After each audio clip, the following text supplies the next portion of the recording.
Okay, so now you get to the hotel room. This was a London hotel? Yes, the In London Manhattan. Hotel. Room 5001. I even remember the room number. Okay, this is like a huge penthouse, right? Yes, it was beautiful.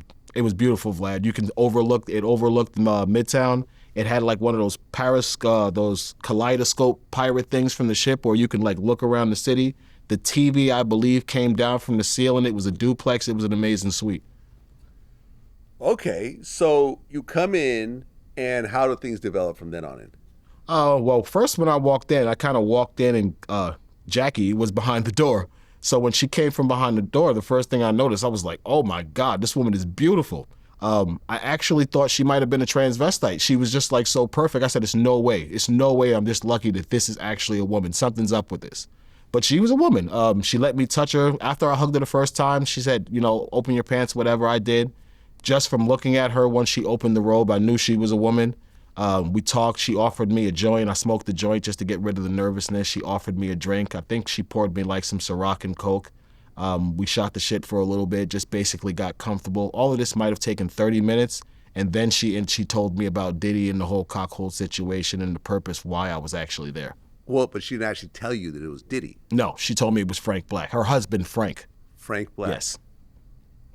Her husband, Frank. Frank Black or just Frank? Just Frank. I didn't find out Frank Black, and I didn't find out the last name until I started checking into rooms under Frank Black. Because every room I checked into, I checked in under Frank Black.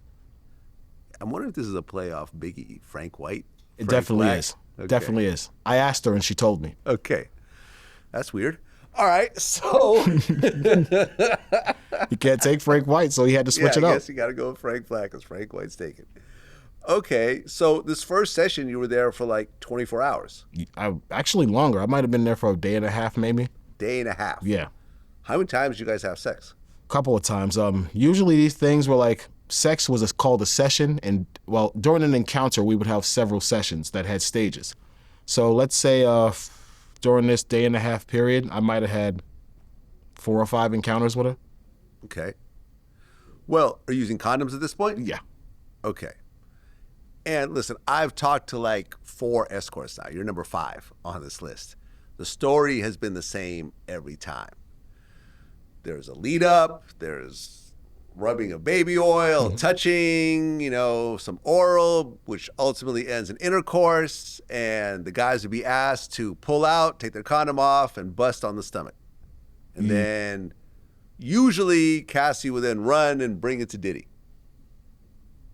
Is this pretty much what happened on the first night? No. Actually, the first day, they didn't ask me anything about any semen, anything about any condom. They didn't ask for the condom to take with them. They just went upstairs, talked. Everything was pretty regular except the fact that I had like these multiple encounters with her for a day and a half. There was no weird stuff the first time. I don't think any weird stuff actually might have happened until maybe 6 months, a year into it. Okay, and how much were you paid that first night? Well, first, I think when I left the first time, she gave me around $6,000, but I told her she had to pay me again. So she ended up paying me maybe another $3,000. So I think the first encounter altogether, I might have got $9,000. I mean, a guy fresh out of jail, $9,000 cash, no taxes. Yeah.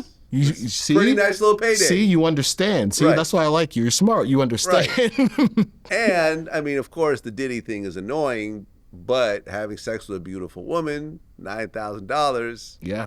I'm sure some of these wives that you were messing with were not anywhere near on the Cassie level. No. They were respectfully 50-year-old white women, attractive in their own right. Most of them weren't. I only had one client who was huge from Australia. Oh, my God. She was like 500 pounds. 500 pounds? Dude, it took a lot of mental effort. It took an ecstasy pill, and it took a Viagra to get that one done. And that's when I realized I need to quit. It's over. Listen, you're more of a man than I am, because I would have pulled off the 500-pound girl thing. I know how women feel when they touch a guy that totally disgusts them after that encounter. Like, I was holding myself in the shower. I was like, no, oh my God. I wasn't working right. I said, you know what? I think I'm done being a male escort. And I told Cassie, and they said, wait a minute, no. And this is when she made the offer to me after the orgy. Like, listen, you can just work for me. I'll pay you exclusivity. Okay. You show me your results, I'll show you mine. That's how it got started. Okay. But on the first night, you guys are using condoms, so you guys aren't talking about STD tests and stuff like that.